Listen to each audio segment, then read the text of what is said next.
नमस्कार फ्रेंड्स, स्वागत है आपका मेरे चैनल पे स्टॉक्स के आइडियाज़। आज का स्टॉक है एक कैश लॉजिस्टिक्स कंपनी में, मतलब जो कैश डिलीवर करती है सब एटीएम्स पे। और कह सकते हैं कि इंडिया की ये सबसे बड़ी कैश लॉजिस्टिक्स कंपनी है।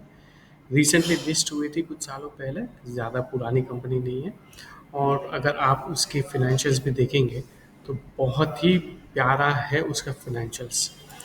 प्यारा का मतलब ये हुआ कि अगर मैं देखने जाऊं, ओके, तो ये कंपनी ने 2019 में तकरीबन 1100 करोड़ के आसपास उसका सेल्स था। और आज मार्च 2025 में अगर देखने जाए तो 2400 के आसपास, 2400 करोड़ के आसपास, ओके, ये जो फिगर्स मैं बता रहा हूँ करोड़ों में उसका सेल्स हुआ।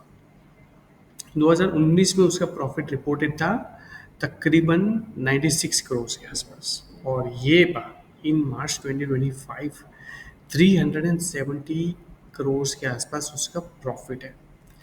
कंपनी के रिजर्व्स अगर देखोगे तो 2000 करोड़ के आसपास उसका रिजर्व्स है।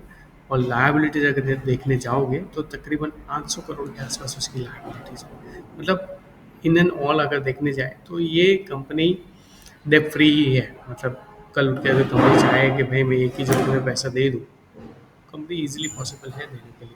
तो ऐसा सच मुझे कंपनी में कोई प्रॉब्लम नहीं लग रहा है। फिनेंशियल्स ठीक ही लग रहे हैं इस कंपनी के। अभी देखते हैं अभी देखते हैं इस कंपनी के टेक्निकली चार्ट्स कैसा लग रहा है। ओके, क्विकली 2 मिनट में देख लेते हैं। मैंने ये डेली टाइम फ्रेम का एक चार्ट यहाँ पे खोल के रखा है।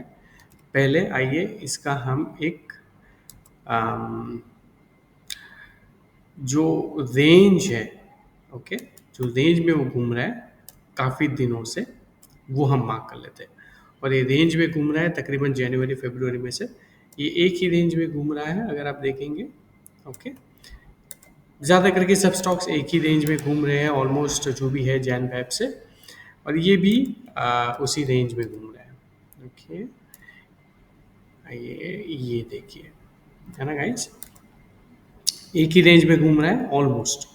अभी रिसेंटली उसने मार्च के आसपास 2-3 बार उसने हाई बनाए, अप्रोक्सीमेटली 480-500 के आसपास, ओके। लो उसने जो बनाया हुआ है वो है 470-420 के आसपास। और उसने हाई बनाया हुआ है 490-500 के आसपास का, ये हाई है उसका। और अभी रिसेंटली, मतलब आज अगर देखने जाए तो ये 2-3 टके के आसपास ऊपर था। और ऑलमोस्ट ये ट्राई कर रहा है वापस से उसी हाई को टेस्ट करने के लिए जो यहाँ पे हाईज हुए हैं, ओके। तो ये चौथी बार उसका एक प्रयास होगा उस इस हाई को टच करने के लिए। और अगर ये टच करेगा तो बहुत ब्राइट चांसेस है कि ये स्टॉक ब्रेकआउट देगा, ओके। तो मेरे हिसाब से तो यहाँ से तो ब्रेकआउट ही हो जाएगा ये लेवल से। लिख भी देते हैं सर, ब्रेकआउट, है ना। तो इजी रहेगा सोचने समझने के लिए। ब्रेकआउट अबाव 500, है ना। तो ये ब्रेकआउट अबाव 500 होने के चांसेस है, ओके। और अगर ये ब्रेकआउट होता है तो मुझे ऐसा लगता है कि ये स्टॉक पॉसिबल है आने वाले समय में हम इसे ऑलमोस्ट 550 के आसपास देख पाएंगे। आने वाला समय हो सकता है 6 महीने 8 महीने, या तो अगर मार्केट ने बहुत स्टेबिलिटी रही और स्टॉक ने बहुत ही कुछ अच्छा पॉजिटिव मोमेंटम दे दिया तो हो सकता है आने वाले 3 या 4 महीने में भी हम इस स्टॉक को 550 के आसपास हम देख सकते हैं। पर पॉसिबल है कि उसके पहले थोड़ा सा कंसोलिडेट हो किसी भी एरिया में।